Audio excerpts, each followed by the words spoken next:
ಬಂದಿಲ್ಲಲ್ಲ. ಯಾಕೆ ನಿನ್ನೆ ಹೇಳಿದ್ದು ನೆನಪಿಲ್ವಾ ನಿಮ್ಗೆ? ಇವತ್ತು ಮುಟ್ಟು ಹೋಗ್ತಾ ಇದೆ ಅಂತ. ಓಹೋ ಹೀಗೋ, ಅದಕ್ಕಾಗಿ ನಿನ್ನ ಮುಖದಲ್ಲಿ ನಗೆ ನೀರು ಎದ್ದು ಕಾಣುತ್ತಿವೆ. ಹೋಗಿ ಜಯಸಿಂಹ ಹೊರಗಡೆ ಹೋದವನು ಇನ್ನೂ ಯಾಕೋ ಏನೋ ಮನೆಗೆ ಬಂದಿಲ್ಲ. ಇಲ್ಲೇ ಎಲ್ಲೇ ಹೊರಗಡೆ ಹೋಗಿರ್ತಾನೆ, ಬರ್ತಾನೆ ಬಿಡು. ಹೊರಗಡೆ ಹೋದವನು ಮನೆಗೆ ಬರುವವರೆಗೂ ನನಗೆ ನೆಮ್ಮದಿನೇ ಇರೋದಿಲ್ಲ. ಮತ್ತೆ ಯಾರ ಜೊತೆಗಾದ್ರೂ ಜಗಳ ಮಾಡ್ತಾನೇನೋ ಅಂತ ಭಯ ನನ್ಗೆ. ಸುವರ್ಣ ಸುಮ್ಮನೆ ಯಾರಾದ್ರೂ ಜೋಡಿ ಜಗಳವಾಡಿಕೊಂಡು ನಮ್ಮಿಬ್ಬರ ಮುಖಕ್ಕೆ ಮಸಿ ಬಡಿಯೋನಲ್ಲ. ಸುವರ್ಣ ತಾನಾಗಿ ಯಾವ ತಂಟಿಗೆ ಹೋಗೋನಲ್ಲ ಅವನು. ಮತ್ತ ಅವನ ತಂಟಿಗೆ ಯಾರಾದ್ರೂ ಬಂದ್ರೆ ಒದ್ದು ಬುದ್ಧಿ ಕಲಿಸುವ ಸಿಂಹದ ಮರಿ ಕಡೆ ನನ್ನ ಅಳಿಯ ಸಿಂಹದ ಮರಿ. ಹಾಗಾದ್ರೆ ಮತ್ತೆ ಆ ಗೌಡ ಜೊತೆ ಹೊಡೆದಾಟಕ್ಕೆ ನಿಂತು ಹೊಸ ಅನಾಥಕ್ಕೆ ದಾರಿ ಮಾಡ್ಕೊಡ್ತಾನೇನೋ ಅಂತ ನನ್ನ ಭಾವನೆ ಅಷ್ಟೇ.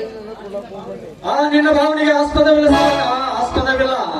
10 ಹುಲಿಗಳ ಶಕ್ತಿ ಇರುವ ನನ್ನ ಅಳಿಯ ಜಯಸಿಂಹನ ಜೊತೆ ಆ ಗೌಡನಂತ ರಾಕ್ಷಸರು 100 ಜನ ಬಂದರು ಮತ್ತು ಬುದ್ಧಿ ಕಲಿಸುವ ಸಿಂಹದ ಮರಿ ಕಡೆ ನನ್ನ ಅಳಿಯ ಸಿಂಹದ ಮರಿ. ಎಷ್ಟೇ ಶೂರ ದೇವರಿದ್ರು ಕೂಡ ಮೋಸಕ್ಕೆ ಯಾವುದು ಸಾಧ್ಯ ಆಗೋದಿಲ್ಲ ಸ್ವಾಮಿ. ಸುವರ್ಣ ಮೋಸ ಮಾಡಿ ಗೆಲ್ಲುವನು ಕೆಲಸವಲ್ಲ. ಬದಲಾಗಿ ನಿಂತು ನಿಜವಾಗಿ ಹೋರಾಟ ಮಾಡುವವನೇ ನಿಜವಾಗಿ ತಾಯಿಯದೇ ಹಾಲು ಕುಡಿದ ಕೆಲಸ. ಅದು ಶೂರರ ಕೆಲಸ.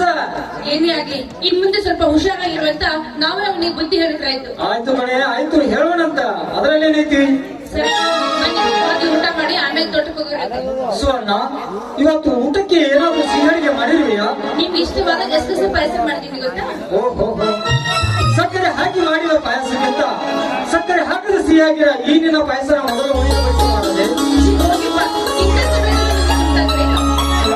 ಸುವರ್ಣ, ಹುಡುಗಾಟಕ್ಕೆ ಹೊತ್ತು ಇಲ್ಲ ಸುವರ್ಣ. ಮೊದಲು ನನ್ನ ಮನ ತಣಿಸುವಂತೆ ಒಂದು ಇಂಪಾದ ಗೀತೆ ಹೊರಹೊಮ್ಮಲಿ ಈ ನಿನ್ನ ಮಧುರ ಕಂಠದಿಂದ.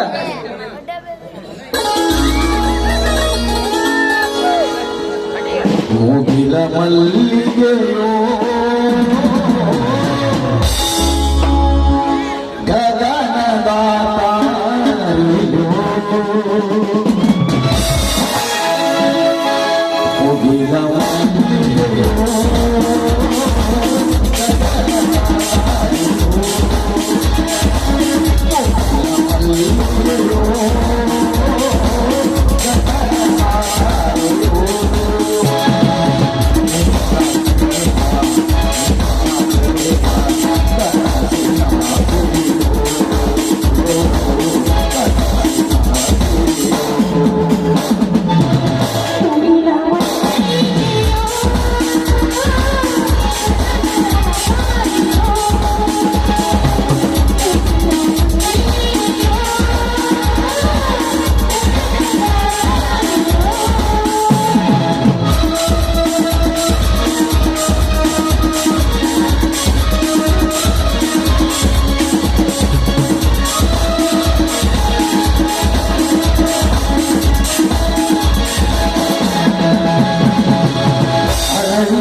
ಎಲ್ಲರೂ ಸೇರಿ ಒಟ್ಟಿಗೆ ಊಟ